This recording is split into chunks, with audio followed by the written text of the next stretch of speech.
Halo Bung dan Sarina, selamat datang kembali di konten dari GMNI. Salam sejahtera bagi kita semua. Hari ini kita akan membahas terkait kehidupan kampus sih, yang itu cukup menyenangkan karena kita nanti akan ditemani oleh Bung Hafik.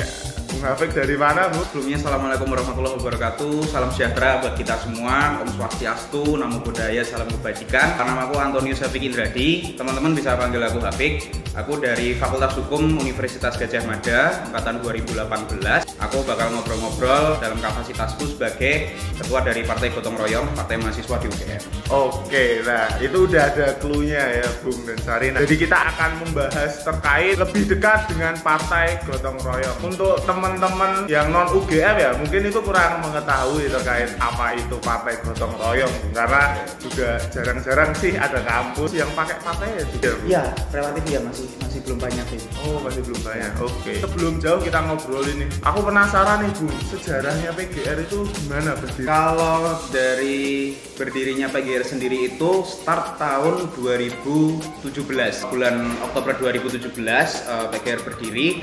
Waktu itu dalam rangka untuk menyongsong pemiluan di bulan November 2017. Partai Gotong Royong sendiri sebenarnya secara kultur awalnya, secara historinya memang isinya dari teman-teman GMNI juga. Ya bisa bilang hampir semua fakultas ataupun klaster ya di UGM, yang dari sospol ada, yang dari hukum ada, yang dari teknik ada, dari agro juga ada representasi dari masing-masing klaster keilmuan ini tadi.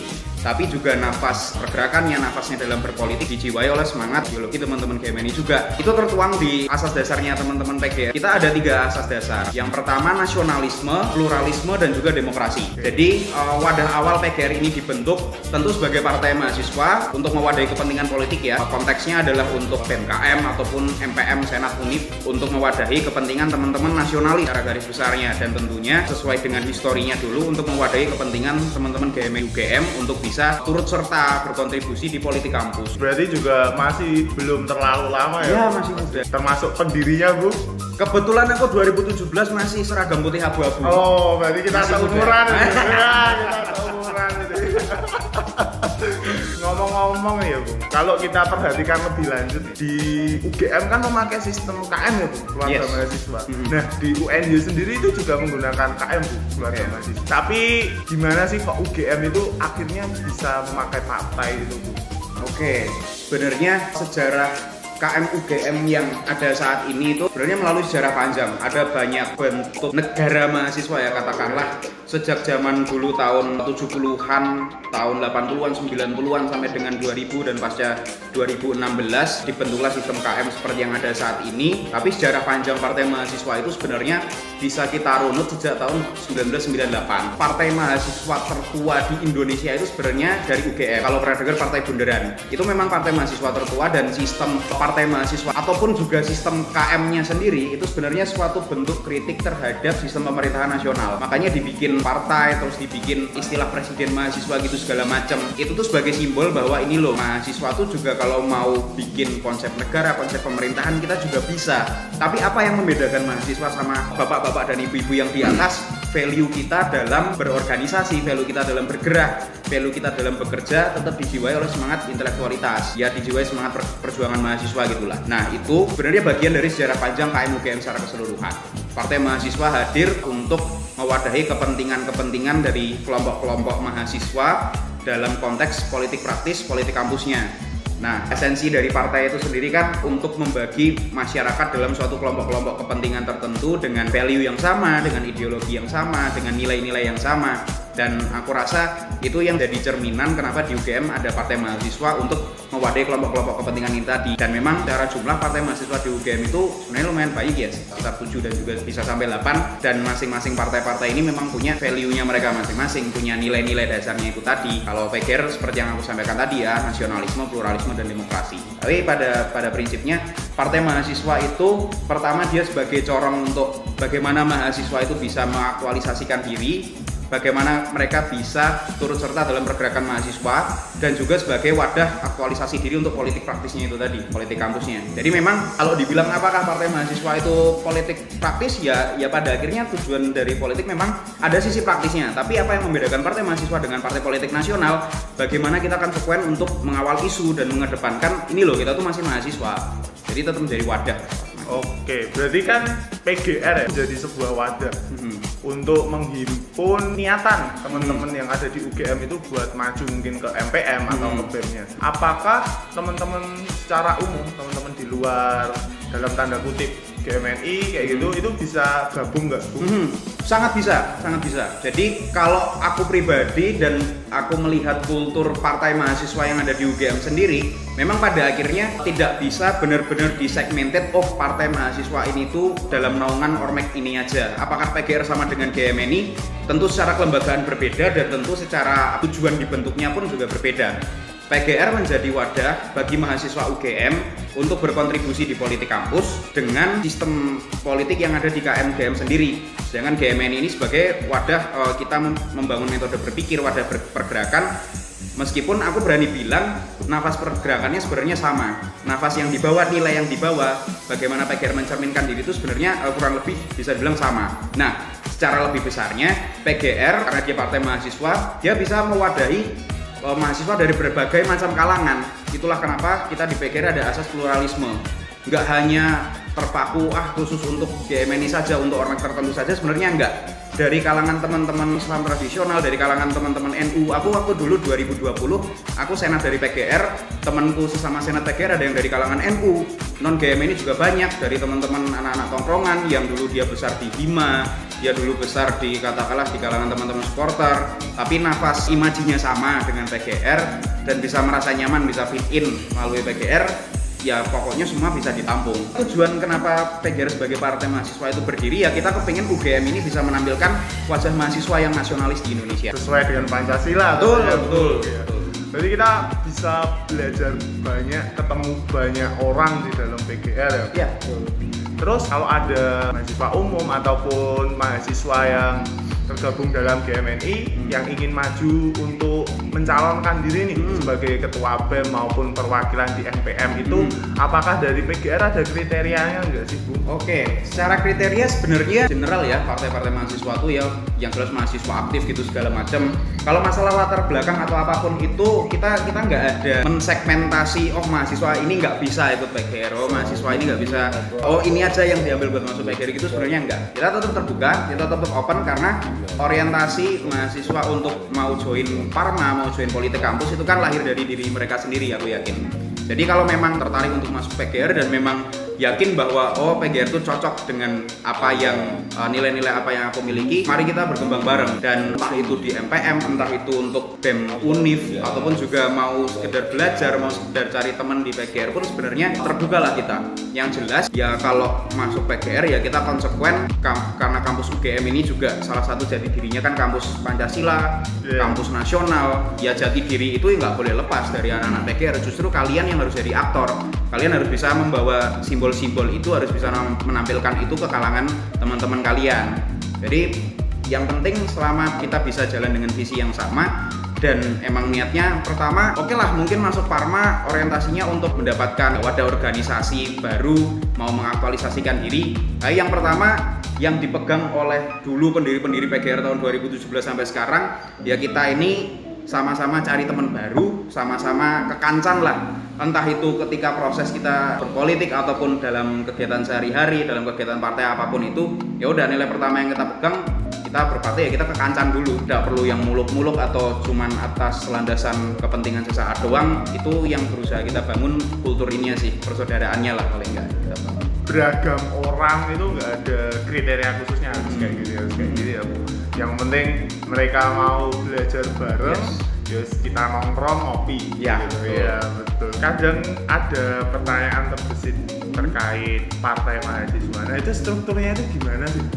Struktur partai sendiri bisa dibilang masing-masing partai itu mungkin punya ciri khasnya masing-masing ya. Katakanlah secara struktur keorganisasiannya mungkin ada perbedaan satu dan lain hal dari segi nama-nama bidang-bidang di bawahnya ataupun kepengurusannya. Yang jelas secara general kalau partai-partai pasti ada ketua dan ya ada ini sih kayak kepala-kepala bidang gitu ya, kadif-kadifnya gitu di masing-masing partai. Kalau di PGR sendiri secara struktur kita sebenarnya ada dewan pembina gitulah. Dewan pembina ini siapa? Mereka adalah demisioner pengurus-pengurus PGR periode sebelumnya, pengurus-pengurus lama gitu. Kalau dari segi kepengurusan aktifnya sendiri yang menjalankan organisasi ya ada ketua, lalu aku punya sekjen, lalu divisi-divisi di bawahku itu ada bidang literasi, agitasi media dan propaganda, kaderisasi, legislasi. Periode-periode kepengurusan PGR sebelum-sebelumnya itu selalu mengupayakan struktur kepengurusan ini ada representasi dari semua klaster di UGM, entah itu yang teknik, entah itu yang agro, saintek, soshum, vokasi. Kalau bisa semua ada perwakilan di kepengurusan, kita jadikan di situ. Kalau di tahunku sendiri, teman pengurus dari agro ada, dari vokasi ada, dari soshum ada, dari teknik ada. Pertama itu sebagai cerminan dari nilai pluralisme itu sendiri. Pluralisme itu nggak bisa kita pandang cuma masalah latar belakang identitas saja ya, entah itu suku, agama segala macam. Memang itu udah kodratnya orang Indonesia kan seperti itu. Kita berbeda-beda, kita beragam, tapi juga ada pluralisme lintas disiplin ilmu supaya kita masing-masing bisa paham bahasanya. Oh, interestnya teman-teman di klasterku itu seperti ini. Kita baru concern dengan permasalahan ini. Oh, di tempatku tuh seperti ini. Oh, di tempatku seperti ini. Jadi kita bisa melihat UGM dengan berbagai wajah gitulah untuk menjiwai semangat pluralisme itu tadi, bukan hanya dari segi identitas pribadi aja tapi juga lintas disiplin ilmu. Oke, ini asik banget nih Bung dan Sarina. Dari semua lintas ilmu ya, saintek, soshum itu menaungi ya, itu asik banget gitu. Jadi kita nggak cuma ketemu orang itu aja kan, kita bisa ketemu orang baru, bisa ketemu pandangan baru kayak gitu. Untuk hal yang dalam tanda kutip spesial nih, yang berbeda dari PGR ini ketimbang partai lainnya itu apa? Selain dari segi pemikirannya tadi, asasnya itu tadi itu apa gitu. Ini bukannya aku kampanye atau gimana bukan masa kampanye. Cuma cerita-cerita aja. Nanti monggo aku sebenarnya teman-teman bisa ngekepoin parma-parma yang ada di UGM tuh apa aja sih. Semua parma punya medsos, validasi dari teman-teman sendiri. Masing-masing parma pasti punya unsur-unsur khusus yang membuat mereka ini loh ciri khasku yang berbeda. Entah itu dari isu yang mereka bawa, entah itu dari ideologi yang mereka bawa, entah itu basisnya berbasis keagamaan ataupun berbasis gerakan apapun, itu sebenarnya di UGM bisa dibilang lumayan plural secara identitas kepartaian ya. Yang jelas kalau dari PGR sendiri, yang pertama aku bisa tegaskan dan aku berani ngomong, kita partai mahasiswa yang ideologinya jelas. Itu satu. Nanti teman-teman bisa cross check sendiri lah parma-parma UGM, yaitu mereka punya ciri khasnya masing-masing. Tapi aku bisa meyakinkan PGR ini ideologinya jelas. Kami spirit perjuangannya konsekuen dari tahun 2017 sampai sekarang. Nanti teman-teman kalau buka Instagramnya Partai Gotong Royong, di bagian bawah di awal-awal postingan itu ada yang namanya Manifesto Revolusi Demokrasi Kampus. Tujuan awal PGR dibentuk tahun 2017 itu untuk membawa semangat baru, untuk membawa nafas baru dalam KM UGM. Kita perlu penyegaran dalam kehidupan demokrasi kampus. Itulah kenapa dibikin manifesto itu sebagai langkah awal PGR membersamai waktu kontestasi Pemilwa di tahun 2017 itu Mas Obed Kresna diusung oleh teman-teman PGR dan menang sebagai ketua BEM, dan di situ bisa dibilang benchmark awal teman-teman PGR untuk menanamkan value-nya di UGM. Ada nafas baru yang berusaha kita perjuangkan, dan untuk saat ini yang jelas aku dan teman-teman yang ada di PGR sekarang, pertama kita berusaha konsekuen lah. Oke, kita teman-teman PGR kita berdinamika di Parma, kita bawa identitas Parma ini ke teman-teman mahasiswa yang lain. Ini loh, UGM tuh buat teman-teman yang interest berorganisasi, interest di politik kampus, ini ada wajah dari mahasiswa UGM yang bisa membawa nafas pluralisme, nafas keberagaman itu secara lebih konkret, baik itu dalam isu yang dikawal maupun juga program-program yang kita terapkan, entah itu melalui BEM, entah itu melalui kader kita yang ada di MPM maupun secara kehidupan kepartaian sendiri. Dan yang jelas basis nilai dari teman-teman PGR sendiri nggak bisa dilepaskan dari nafas perjuangan teman-teman GM ini juga sebenarnya. Karena ya itu tadi berangkat dari kultur dulu pendiri-pendirinya seperti apa, dan juga nilai-nilai yang berusaha dikontekstualisasikan di lingkungan KM UGM. Mau ketemu orang-orang yang memang konsekuen nasionalis, ya join PGR. Join PGR, oke, itu tagline ya, join PGR. Ngomong-ngomong nih soal tagline tadi ya, PGR nih. Nah kalau ada mahasiswa nih, kayak misal aku nih Bung, aku pengen join PGR nih, tapi aku nggak tahu aku nyalon apa enggak. Itu kira-kira bisa atau enggak? Terus mekanismenya gimana? Apa PGR itu ada oprek kayak organisasi Hima atau yang lain? Itu gimana Bung? Yang pertama memang kalau PGR syarat pertama untuk bisa masuk adalah mahasiswa UGM. Itu pertama, karena kami parmanya di UGM. Ya syukur-syukur besok di UNY teman-teman bisa mengembangkan. Kita siap bantulah dalam artian kalau berkomunikasi ataupun kita saling sharing itu sangat siap. Pasti bakal sangat senang lah teman-teman PGR yang lain juga. Secara untuk program kaderisasi sebenarnya sebelum COVID itu oprek-oprek itu ada. Kita oprek via wawancara secara terbuka, nggak hanya untuk teman-teman dari kalangan Ormek GMNI aja ya sebenarnya. Itu tadi sebenarnya secara global. Siapapun yang emang tertarik, monggo kita join. Pandemi COVID ini lumayan mengubah dinamika bukan hanya PGR tapi dinamika KM secara keseluruhan, KM UGM secara keseluruhan. Entah itu dalam kehidupan berorganisasinya, dalam pengawalan isunya, dinamikanya itu berbeda. Ada ruang yang pada akhirnya membatasi kita untuk bisa berinteraksi secara langsung. Dari teman-teman PGR sebenarnya juga baru berusaha menyesuaikan dalam artian untuk proses kaderisasi itu sendiri, formula yang baik dan bisa settle itu seperti apa. Awal tahun aku dan teman-teman PGR kita mau rencanakan buka oprek untuk bisa menjaring teman-teman kader banyak mungkin. Sebenarnya bisa juga close track sih, dalam artian misal ini ada ya anak PGR, bro, aku mbok melu PGR bro, aku orang melu. Ya udah, join aja bisa sebenarnya. Ya itu tadi sih, kita terbuka berangkat dari lingkungan pertemanan memang untuk proses kaderisasinya. Emang tantangan terberat bagaimana kita bisa merawat basis massa, bagaimana kita bisa merawat keaktifan kegiatan partai, terutama ketika masa pandemi kayak gini. Ya itu lumayan memaksa kita untuk bisa memutar otak. Ibaratnya kita nggak bisa hanya mengandalkan tongkrongan ketemuan langsung aja. Ada pembatasan mobilitas, ya otomatis permainan media perlu dikencengin juga sih di situ. Tapi overall proses seleksi sendiri kita juga nggak muluk-muluk yang berat-berat banget. Katakanlah harus ada syarat-syarat tertentu gitu, enggak juga sih. Pokoknya partai mahasiswa di UGM nggak hanya PGR, sebenarnya organisasi atau wadah yang fleksibel. Partai mahasiswa itu sangat bisa menjadi organisasi yang kamu jadikan sebagai bahan eksperimen. Entah itu ketika kamu jadi pengurus ataupun sebagai kader ya, sebagai anggota. Parma itu tuh kalau dibilang UKM juga bukan, dibilang lembaga formal juga bukan, tapi dia ada, dia eksis, dan dia itu punya tugas untuk mencari suara dalam proses pemiluan dan juga untuk serta dalam pengawalan isu. Ibaratnya harus eksis terus gitu loh. Nah ini nih jadi sebenarnya lembaga macam apa? Nah bisa dibilang bagaimana kita melihat partai mahasiswa di UGM tuh sebagai bentuk yang cair gitulah. Mau dibungkus seperti apa, mau pola kaderisasinya atau bagaimana mereka bermain di pemiluas, strateginya seperti apa, masing-masing punya keunikannya sendiri-sendiri. Tapi yang paling penting kan kalau bicara soal partai mahasiswa tuh bicara soal kontribusinya tuh kayak gimana di KM UGM. Kader-kader yang memang siap dan memang punya interest untuk berorganisasi, untuk turut dalam politik kampus kita wadahi. Pun juga untuk kader-kader yang pengen seru-seruan, pengen seneng-senengan aja, yaudah kita libatkan secara aktif juga. Nah, masalah nih Bung dan Sarina. Tapi ada kopi gratis nggak PGR? Insya Allah ada. Kembali lagi tagline, jangan join PGR aja. Ngomong-ngomong soal kader, kemudian pengurus, supaya bisa merawat kader itu kan butuh yang namanya kegiatan ya. Iya. Nah, ini mungkin aku sendiri itu juga penasaran nih, apa aja sih kegiatan di PGR sebagai sebuah partai mahasiswa? Gitu. Itu apa aja? Ini juga lumayan jadi tantangan sebenarnya. PGR selama tahun 2020 itu kita lumayan tersita energinya untuk keaktifan dari kegiatan-kegiatan partai sendiri itu lumayan bisa maksimal gitu lah, belum bisa optimal karena ada banyak trial and error lah bahasanya. Yang jelas kalau dari PGR sendiri, aku dan teman-teman di periode kepengurusanku, kita punya niatan pertama, kita pendampingan dengan teman-teman legislatif di MPM. Ya kita kemarin sempat adakan upgrading untuk teman-teman MPM, internal ini ya calon dari PGR tentang bagaimana berdinamika di MPM, di lembaga legislatif kampus, lalu bagaimana untuk bisa mempertahankan eksistensi sebagai kader PGR itu kayak gimana.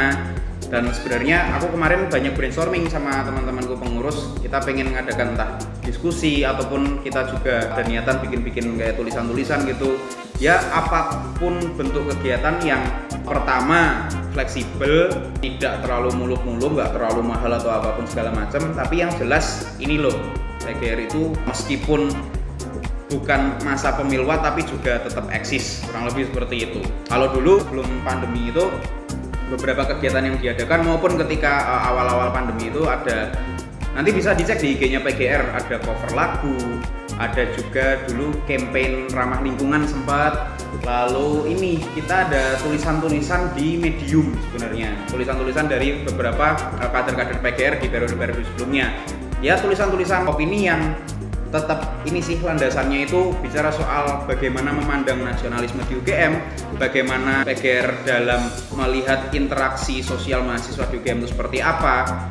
Jadi ya itu tadi sih, emang kita nggak bisa se-strict organisasi-organisasi formal kayak lembaga fakultas atau hima apapun itu segala macam. Kita partai mahasiswa itu soalnya se-fleksibel itu aku bisa bilang. Tinggal yang kita cari kan kita dapat marketnya apa enggak. Ibaratnya kita juga perlu menjaring massa, ya praktisnya untuk pemiluan tapi juga pertama-tama kan untuk mengaktualisasikan value yang mau kita bawa. Jadi pinter-pinter ngelihat marketnya mahasiswa UGM juga. Oh mahasiswa UGM tuh baru senengnya kayak gini, kita coba bikin kayak gini. Oh baru ada momen, katakanlah waktu dulu cover lagu itu, lalu juga sempat ada Hari Kartini, playlist di Spotify gitu segala macam, momen-momen tertentu apa yang relate sama nafas yang dibawa PGR seperti apa. Banyak dan variasinya itu banyak juga. Nah karena ini masuk pandemi ya, kita udah jalan berapa sih? 2020 ya masuk hampir 2 tahun gitu. Hampir 2 tahun. Nah, berarti kan PGR itu memiliki tantangan harus bertahan. Kira-kira tantangan terbesar apa di zaman kepengurusannya Bung Gini? Oke. Pertama, kita berkaca dari pemilu yang kemarin ya, di akhir tahun 2021. Ada satu momen, ya sempat beberapa kali momen lah, baik itu sebelum hari pemilihan maupun setelah pemilihan suara, semua ketua-ketua partai mahasiswa di UGM itu kita rembuk-rembuk lah. Terutama setelah pemilihan suara selesai. Tahun-tahun sebelumnya pemilu UGM itu bisa menjaring sampai 20.000 lebih pemilih ya, untuk semua partai, untuk semua calon. Di tahun ini kemarin pemiluan 2021 itu total pemilihnya di kisaran 9.000 voters. Nah kemarin kita sempat rembuk-rembuk bahkan juga dengan teman-teman BEM fakultas, dengan teman-teman UKM, kita ngobrol-ngobrol santai. Kita coba ngelihat sebenarnya di UGM ini kenapa angka pemilih katakanlah bisa turun, faktor-faktor apa aja sih sebenarnya yang bisa menyebabkan angka pemilih ini turun. Karena kita melihat aspek lebih jauh yang perlu kita evaluasi dan kita persiapkan lagi, interest mahasiswa tentang bagaimana mereka melihat politik kampus hari-hari ini. Ada banyak tawaran yang bisa membuat kita sebagai mahasiswa tuh merasa, oh aku lebih bisa mendapatkan profit di sini. Entah itu, aku bukan yang menjelek-jelekan atau apa ya, tapi memang ini kenyataan yang terjadi. Entah itu melalui kegiatan-kegiatan di luar organisasi, di luar ikut BEM, di luar ikut senat, di luar masalah pergerakan isu, di luar masalah politik kampus itu ada banyak tawaran kegiatan yang lebih menjanjikan lah untuk masa depan. Entah itu untuk dunia kerja, entah itu untuk pengembangan skill akademik maupun non-akademik. Nah, tapi menurutku kulturnya mahasiswa Indonesia itu kita punya sejarah panjang sebagai civil society. Dalam artian kita punya tugas untuk turut mengawal berjalannya negara ini supaya tetap ada suara masyarakat yang bisa disuarakan. Nah, tapi syaratnya satu, corong-corong pembawa aspirasi masyarakat ini, apalagi kalau bicara mahasiswa ya harus dilandasi oleh intelektualitas, harus dilandasi oleh kamu tuh mahasiswa loh, kamu tuh belajar banyak hal di perguruan tinggi. Itu aku bisa bilang, dan aku selalu bilang dalam berbagai kesempatan, dalam diskusi-diskusi segala macam, kuliah di kampus itu tuh suatu privilege buat kita. Kita bisa mendapatkan banyak banget pengalaman, soft skill maupun hard skill. Tapi kontekstualisasinya di masyarakat seperti apa? Kalau kata dulu Mas Obed tahun 2018, mahasiswa tuh harus jadi intermediary aktor. Mereka belajar sesuatu di perguruan tinggi, mereka memahami kondisi di masyarakat seperti apa, lalu itu yang menjadi landasan bagaimana mahasiswa mengaspirasikan pendapatnya terhadap suatu kebijakan. Nah, itu goals besar, imaji besar yang coba kita lihat, kita refleksikan sama 2 tahun pandemi ini, lalu ada kegiatan MBKM, lalu ada banyak program-program, katakanlah di satu sisi memang kuliah online itu memfasilitasi kita untuk bisa mobile dan bisa mengikuti berbagai macam kegiatan, bisa ikut kesempatan magang online di mana segala macam. Tapi di satu sisi tantangan pandemi dengan semua interaksi yang sifatnya digital ini, sifatnya online ini, kita menggantungkan diri sama medsos dan ada banyak permainan opini entah itu di Twitter, entah itu di media mainstream segala macam. Nah, kalau misal mahasiswa sekarang itu tidak terlatih untuk bisa membaca situasi, kan kita di GM ini diajari metode berpikir. Kita diajari bagaimana kita melihat suatu kejadian itu pasti ada faktor-faktor lain yang melatar belakangi, dan suatu kejadian ini terjadi, aktornya itu siapa harus bisa kita pahami supaya apa? Kita nggak termakan narasi, nggak hanya melihat yang ada di permukaan aja, padahal sebenarnya senyata-nyatanya materialismenya tuh nggak kayak gitu. Nah, menurutku itu perlu untuk tetap dipelihara di UGM. Nah, itulah kenapa jadi tantangan semua Parma di UGM maupun semua organisasi kemahasiswaan di UGM tentang bagaimana menumbuhkan nalar kritis mahasiswa, bukan hanya untuk menarasikan semua hal yang terkesan populer di permukaan tapi nggak ada tujuannya dan nggak ada goalsnya, tapi memahami apa yang ada di masyarakat, sebenarnya kejadiannya itu seperti itu apa enggak sih.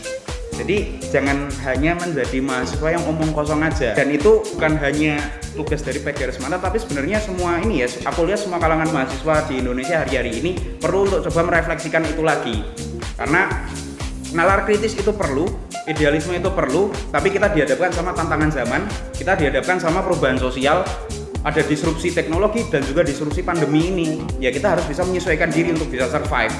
Tapi survive-nya kita ya tetap dengan membawa nilai-nilai apa yang kita pelajari sekarang. Kalau misal dengan teman-teman GM ini ya bagaimana nilai-nilai perjuangannya Bung Karno dulu itu bisa kita terapkan saat ini dengan konteks zaman yang kita rasakan sekarang. Pada intinya yang mau aku katakan adalah ada banyak tantangan yang bakal kalangan kita hadapin ya. Entah itu katakanlah tawaran industrialisasi atau apapun segala macam itu, yang perlu kita rawat adalah nalar kritis. Bagaimana kita merawat nalar kritis kita sebagai mahasiswa, jangan lepaskan dengan apa yang kita pelajari, khususnya sebagai kader-kader GM ini. Kita udah belajar banyak soal metode berpikir, ya kita terapkan itu, dan memang susah, itu memang tantangan. Oke, itu tantangan terbesar kita ya, PR kita sebagai GMNI dan kita semua sebagai mahasiswa di Indonesia ya. Oke, jadi itu Bung dan Sari. Nah, perbincangan kita dengan Bung Habib ini itu seru ya. Kita membahas tentang pergerakan mahasiswa, keuntungan kita gabung organisasi mahasiswa juga tadi, bahkan sempat di partai mahasiswa itu apa, dan ternyata partai mahasiswa itu ada. Secara rinci kita membahas tentang PGR itu sendiri, Partai Gotong Royong, salah satu partai yang ada di UGM. Oke Bung, karena bahasan obrolan kita juga sudah banyak ya, kita akhiri di sini perjumpaan kita, tapi perjuangan kita tetap berjalan. Nah, oke teman-teman, tetap lihat dan tetap nantikan video yang lain ya teman-teman. Sebelum kita tutup video ini, bisa menyampaikan amanah atau apa gitu. Yang memicu semangat. Oke, pertama-tama aku mau matur nuwun banget. Terima kasih banyak sudah diberikan kesempatan buat ngobrol-ngobrol di sini. Ya pada prinsipnya kita sama-sama belajar. Aku banyak belajar juga sama teman-teman GMNI UNY. Cuil cerita yang bisa aku bagikan hari ini bisa jadi apa ya? Ini step awal aja lah buat kita bisa saling berkomunikasi bareng, saling bisa membangun jejaring yang bermanfaat bersama. Dan aku sebagai kader partai mahasiswa dan aku berusaha untuk mencoba mengaktualisasikan diriku di kehidupan kampus. Ada banyak hal yang bisa aku dapatkan sebenarnya, dan kita coba sebagai teman-teman GM ini juga, yang kita juga di slogan kita kan pejuang pemikir, pemikir pejuang. Kita coba hilangkan cap aktivis mahasiswa itu mahasiswa yang berandalan atau apalagi itu segala macam. Karena berdasarkan apa yang aku lihat, apa yang aku selami, apa yang aku alami sendiri sebagai kader GMNI, sebagai kader partai mahasiswa, dan juga aku berusaha untuk turut serta berorganisasi di kampus. Ada banyak hal-hal di luar kelas yang bisa kita gunakan sebagai sarana untuk mengkonkretkan apa yang kita pelajari di kelas. Oke, di kelas kita mendapatkan ilmu yang bermanfaat. Nah, waktunya kita untuk menerapkan itu dengan beraktivitas, dengan berorganisasi. Ada banyak wadah, ada banyak metode untuk mengaktualisasikan dan mengkontekstualisasikan segala bentuk ilmu, segala bentuk pelajaran-pelajaran yang kita terima, entah itu di kelas maupun entah itu ketika kita bisa mendapatkan ilmu di organisasi-organisasi juga. Tapi yang paling penting adalah kalau bicara soal partai mahasiswa, memang kita bagian dari politik kampus. Politik kampus memang tidak sepenuhnya murni dari urusan politik praktis gitu segala macam. Tapi menurutku berpolitik yang paling baik itu bukan hanya di tataran praktisnya saja, bukan hanya di tataran dapat jabatan apa enggaknya, tapi soal bagaimana kita sustain terkait politik substansinya, bagaimana kita bisa mengawal isu, kita bisa menampilkan eksistensi kita, menampilkan nilai-nilai kita dalam kegiatan-kegiatan yang konkret bagi teman-teman GMNI, itu menjadi wadah untuk kita bisa mengaktualisasikan metode berpikir yang kita pelajari melalui GMNI. Oke, terima kasih Bung, dan semoga kita tetap bisa bertemu di lain waktu. Thank you. Seperti itu kawan-kawan Bung dan Sarina, semoga video ini cukup menghibur ya dan memberi wawasan. Jangan lupa untuk saksikan video GMNI yang lain dan tetap di channel GMNI UMY, dan juga jangan lupa tagline kita, join PGR. Oke, terima kasih, sampai jumpa di pertemuan selanjutnya teman-teman. Bye. Thank you.